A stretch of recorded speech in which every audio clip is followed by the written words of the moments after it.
अच्छा, हम में से बहुत से लोग हमेशा इस चीज़ को लेकर कन्फ्यूज़ रहते हैं कि उनके पास बहुत से ऑप्शंस अवेलेबल हैं। तो वो किस ऑप्शन की तरफ जाएँ, क्या काम करें? ये भी काम बहुत ज़रूरी है, वो भी काम बहुत ज़रूरी है। तो तमाम तरह के रास्ते वो अपने सामने खुले हुए देखते हैं, लेकिन उनको ये समझ में नहीं आता है कि किस रास्ते को सही में अख्तियार करना चाहिए। तो ऐसी किसी मुश्किल के वक़्त हमेशा इस बात को ध्यान में रखना चाहिए कि हुज़ूर ने ऐसे मौके पर हम लोगों को क्या सीख दी है, हम लोगों के लिए क्या रास्ते अख्तियार कराए हैं, हम लोगों को क्या सबक दिया है और हमें कौन-सा रास्ता चुनना चाहिए।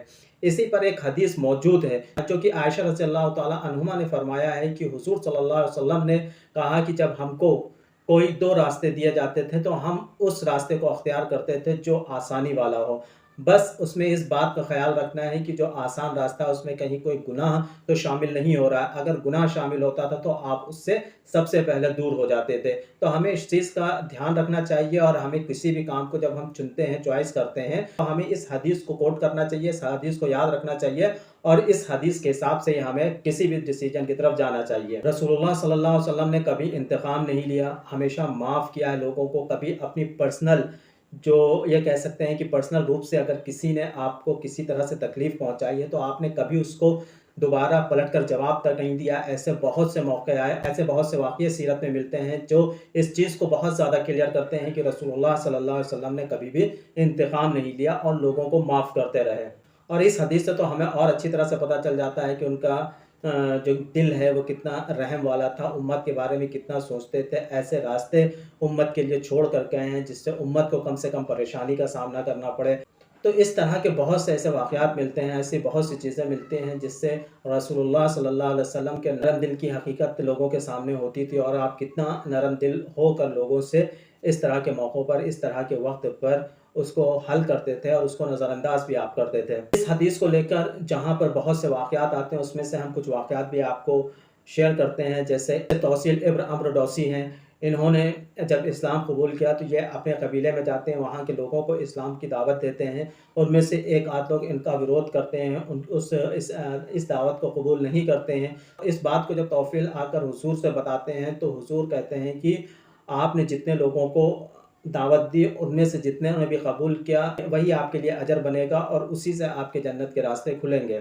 तो इस तरह से और भी हमें बहुत से वाक़यात मिलते हैं। एक मौके पर हुज़ूर को कुछ लोगों ने बहुत ज़्यादा बुरा-भला कहा, तो ऐसे मौके पर हुज़ूर के सहाबी जितने थे, उन सभी ने ये कहा कि हमें इस चीज़ के ऊपर बोलना चाहिए और इनसे बदला लेना चाहिए। तो हुज़ूर ने कहा, नहीं छोड़ दो इनको, माफ़ कर दो। तो यहाँ पर इस तरह के बहुत से ऐसे वाक़यात मिलते हैं। इसके अलावा आपने मक्के से जब हिजरत की है, हिजरत करने के बाद आप यहाँ से कितनी तकलीफ़ से मदीने की तरफ हिजरत करते हैं। हिजरत करने के बाद जब वापस आप मक्का फ़तह करते हैं, तो मक्का फ़तह करने के बाद जब वहाँ के मुशरिक इस बात को देखते हैं कि हाँ, इस ये मौका है, हुज़ूर हमसे बदला ले सकते हैं, तो वो आते हैं, अपना हाथ जोड़कर खड़े हो जाते हैं। लेकिन उस मौके पर भी हुज़ूर ने सबको माफ़ कर दिया था और किसी एक से भी बदला नहीं लिया था और कहा था कि आप आज़ाद भी हो और आपको माफ़ी भी मिल गई। तो ऐसे थे हमारे हुज़ूर, कभी भी किसी से किसी भी तरह का बदला लेना पसंद नहीं करते थे। इस हदीस की रोशनी में बहुत से स्कॉलर्स ने भी इस बात को आगे बढ़ाया है। जैसे अली रज़ियल्लाहु ताला अन्हु हैं, उन्होंने भी यही बात कही है कि हुज़ूर हमेशा सबको माफ़ करते थे और माफ़ करने में ही भलाई है और ऐसे कामों की तरग़ीब दी जाए जिसमें आसानी हो, जिसमें आसानी से लोग काम कर सकें और जिसमें आसानी से अपनी ज़िंदगी को गुज़ार सकें। अली रज़ियल्लाहु ताला अन्हु के अलावा इमाम अल-ग़ज़ाली रहमतुल्लाह अलैह हैं, मौलाना अशरफ अली थानवी रहमतुल्लाह अलैह हैं, हज़रत निज़ामुद्दीन औलिया रहमतुल्लाह अलैह हैं, मौलाना रूम हैं। ऐसे तमाम बुज़ुर्ग हैं जिन्होंने इस हदीस को कोट करते हुए हुज़ूर की रहमदिली, हुज़ूर के माफ़ करने वाली जो ख़ुसूसियत थी, इसके ऊपर इन सभी बुज़ुर्गों ने रोशनी डाली है। जैसे मौलाना रूम ने इस बात को कहते हुए यहाँ तक कहा कि असल हिम्मत तो माफ़ करने में है, बदला लेने में उतनी ताकत नहीं लगती, उतनी हिम्मत की ज़रूरत नहीं होती जितनी हिम्मत होती है हमें किसी को माफ़ कर देने में। तो माफ़ करना एक बहुत बड़ा अमल माना गया है। जितने भी बुज़ुर्ग गुज़रे हैं, उन सभी बुज़ुर्गों ने हमेशा माफ़ करने वाले रास्ते को ही अख्तियार किया है, आसान रास्ते को अख्तियार किया है, दरगुज़र करने वाले रास्ते को अख्तियार किया है। इसके ऊपर कुछ पॉइंट्स भी हमें याद आते हैं, जैसे मर्सी एंड लेनियंसी। इसमें क्या है कि आप माफ़ करो, आप दरगुजर करो, आप आगे बढ़ो। आप चीज़ों को लेकर हमेशा बैठे नहीं रहो। आप अगर चीज़ों के लिए हमेशा बैठे रहोगे तो वो कहीं न कहीं आपके अपने दिमाग पर हावी होगी, और इससे जो सबसे ज़्यादा परेशानी वाली बात होगी वो आपके अपने ही लिए होगी। इसलिए हमेशा आप दरगुजर से काम लीजिए, माफ़ करने से काम लीजिए। हमेशा पर्सनल रिवेंज से बचने की कोशिश करिए। इसके ऊपर हमें एक स्टोरी भी याद आती है। जैसे एक शख्स रास्ते में जा रहा था, कुछ सूअर क्या थे ज़मीन में कीचड़ में लौट रहे थे। अब वो सफ़ेद कमीज़ पहने हुए वो आराम से निकलता हुआ जा रहा था। जब सूअर कीचड़ में लौट रहे हैं, तो लौटते हुए उसके 2 छींटे उसकी कमीज़ पे पड़ जाती हैं। अब उस आदमी के पास 2 रास्ते हैं, या तो वो उस कीचड़ में, उस गंदगी में उतरे और सूअर के साथ लड़ाई करें। अब उस गंदगी में उतरने से सबसे बड़ा नुकसान क्या है कि शर्ट पे तो 1-2 कहीं छींटें पड़ी हुई थी, लेकिन जब उस गंदगी में उतरेगा तो सारी की सारी शर्ट उसकी खराब हो जाएगी। और दूसरा रास्ता ये है कि दरगुज़र करे, छोड़े, अवॉइड करे पर्सनल रिवेंज को और वो आगे निकल जाए। तो जो 2 बूँद है वो आगे जल के धुल जाएँगी, आपकी पूरी की पूरी कमीज़ साफ़ रहेगी। लेकिन आप जब उसमें ही उतर जाएँगे, कीचड़ में उतर जाएँगे, तो उस सूअर और आप में कोई फ़र्क नहीं रहेगा, दोनों आप एक ही जैसे नज़र आओगे। तो हमें हमेशा इस बात की कोशिश करनी चाहिए कि पर्सनल रिवेंज से बचें और अपने आप को, जिस टारगेट के लिए आपने अपने आप को वहाँ से निकाला था, उस रास्ते से आप गुज़र रहे थे जिस टारगेट के लिए, उस टारगेट को अचीव करें और आगे बढ़ें। हमेशा अल्लाह के प्लेज़र पे फ़ोकस करें, ये बहुत बड़ी चीज़ होती है। आप देखें कि अल्लाह आपको कितना ज़्यादा देता है। अगर अल्लाह से आप लौ लगाएँगे, अल्लाह से दिल लगाएँगे, तो उसका जो अजर है, उसके जो बेनिफिट्स हैं वो बेहिसाब होंगे। उसका कोई कहीं पर बदल है ही नहीं, जो अल्लाह के प्लेज़र में आपको खुशी मिलने वाली है। हमेशा रसूलुल्लाह ने बैलेंसिंग मर्सी पे काम लिया। ऐसा नहीं है कि आप किसी एक बात सुन के उसको आप माफ़ करते हैं, आप हमेशा दोनों ही लोगों की बात सुनते हैं। उसके बाद आप सही फ़ैसला लेते हैं और सही रास्ता निकालते हैं। सही तौर से बैलेंसिंग एक जो बिहेवियर होता है, जो नेचर होता है, उसको सामने लेकर आते हैं और लोगों को आप माफ़ करने का रास्ता निकालते हैं और कोशिश ये करते हैं कि दोनों तरह से रास्ते जो हैं, मसले जो दोनों के हैं वो हल हो जाएँ आसानी से।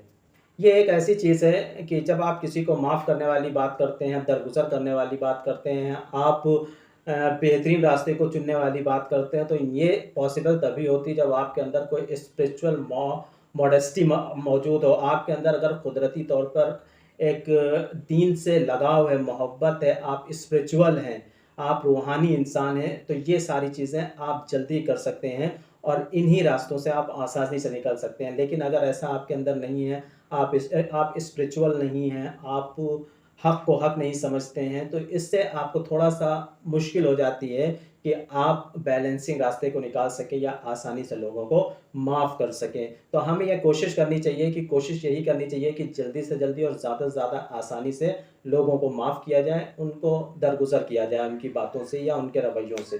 मुस्लिम स्कॉलर्स तो बहुत से हैं जिन्होंने हुज़ूर की इन बातों पर अमल किया है और यही रास्ता अपने मानने वालों को सिखाया है। लेकिन इसके अलावा जो बहुत से नॉन मुस्लिम स्कॉलर्स हैं, जो रिलीजियस कॉन्सेप्ट पर तफ़शीश कर रहे थे, खोज कर रहे हैं, सही और गलत के बारे में लिखते हैं और रिसर्च करते हैं, तो उनमें से बहुत से जो नॉन मुस्लिम स्कॉलर्स हैं, उन्होंने भी इसी रास्ते की तरग़ीब दी है, यही रास्ता उन्होंने बेहतरीन बताया है। जैसे आपके सामने एक नाम नज़र आता है, जैसे मोंटगोमरी वॉट हैं, इन्होंने बहुत अच्छी तरह से बताया है कि हुज़ूर ने क्या कहा है, कि हुज़ूर जो कुदरती जो नेचुरल जो जस्टिस होता है, उसकी तरफ फ़ोकस करते हैं। हमेशा न्याय के रास्ते को चुनते हैं। अगर कंपैरिज़न किया जाए बदले वाली भावना को, उसके कंपैरिज़न में वो हमेशा ऐसी चीज़ों पर फ़ोकस करते हैं जो नेचर के फ़ेवर में हो। तो ज़्यादातर इसी तरह से इन्होंने भी इसी बात पर फ़ोकस किया है और इसी हदीस को कोट करते हुए इस बात पर उन्होंने पूरी तरह से अपनी बातों को रखा है। जैसे आर्मस्ट्रांग है, ब्रिटिश ऑथर हैं, इन्होंने भी इसी बात के ऊपर अपनी बात रखी और इन्होंने भी कहा है कि हुज़ूर क्या है, रहमतुल लिल आलमीन है, पूरी उम्मत के लिए रहमत बनाकर भेजे गए हैं, जिसकी वजह से आप किसी भी एक पर्सन को या किसी भी एक तबके के लिए नहीं रहमत करते थे, बल्कि सारी उम्मत के लिए आप अच्छा सोचते थे और उम्मत को आगे बढ़ाने की फ़िक्र में लगे रहते थे। आपके इसी रवैये को देखते हुए आपकी रहमतुल लिल आलमीन की बात को जो ये राइटर्स हैं इन्होंने कोट किया है। सैम एडिशन है, जॉन स्पोसाइट हैं, इन सभी ने हुजूर की इस बात को माफ़ करने वाली और बैलेंसिंग की जो बात को हमेशा कोट किया और इसी के ऊपर बहुत ज़्यादा ज़ोर दिया। ये सारे ही राइटर्स जो नॉन मुस्लिम इन्होंने इस सारी चीज़ों के ऊपर बहुत ज़्यादा ज़ोर दिया है और इसको काफ़ी पसंद भी किया है। इसके अलावा कुरान शरीफ में भी अल्लाह ने बहुत जगह पे बहुत से कुरान की आयतों में इसी बात को कोट किया है और जैसे आप देख सकते हैं सूरह अल इमरान है।